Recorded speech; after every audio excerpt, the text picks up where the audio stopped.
एक बूढ़ी औरत हर रोज सुबह से शाम तक अपने पुराने और कच्चे घर के दरवाजे के सामने बैठी रहती थी। एक दिन एक शख्स जो हर रोज उस रास्ते से गुजर रहा था उस बूढ़ी औरत की तरफ मुतवज्जा हुआ कि ये फटे पुराने कपड़े पहने हुए औरत रोजाना यहाँ क्या करती है। वो उस औरत के पास गया, सलाम दुआ के बाद पूछा, अम्मी जान कैसी हो।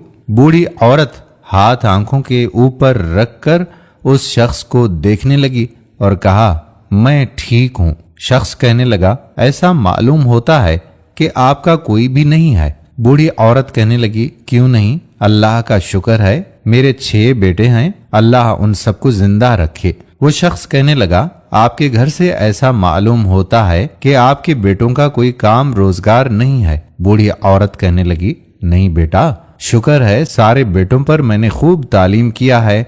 एक इंजीनियर है, एक डॉक्टर है और बाकी सब बड़े बड़े कारोबार करते हैं।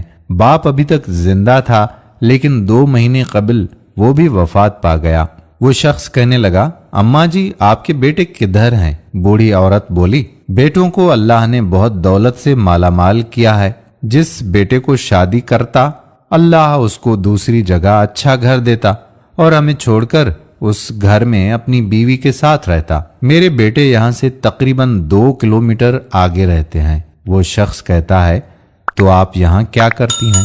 बूढ़ी औरत बोलने लगी, इस रास्ते से रोज मेरे बेटे गुजरते हैं, बस उन्हें देखने के लिए मैं यहाँ बैठ जाती हूँ, लेकिन अब आंखों की बीनाई भी कमजोर हो गई है, अपने बेटों को कार में बैठे हुए सही से नहीं देख सकती। दोस्तों, हम उम्मीद करते हैं कि हमारी बात आपको समझ में आ गई होगी। वीडियो पसंद आई हो तो शेयर जरूर कीजिएगा। आने वाली वीडियो तक अपने मेजबान कादिर बख्श कल्होड़ो को इजाजत दीजिए। अल्लाह निगहबान।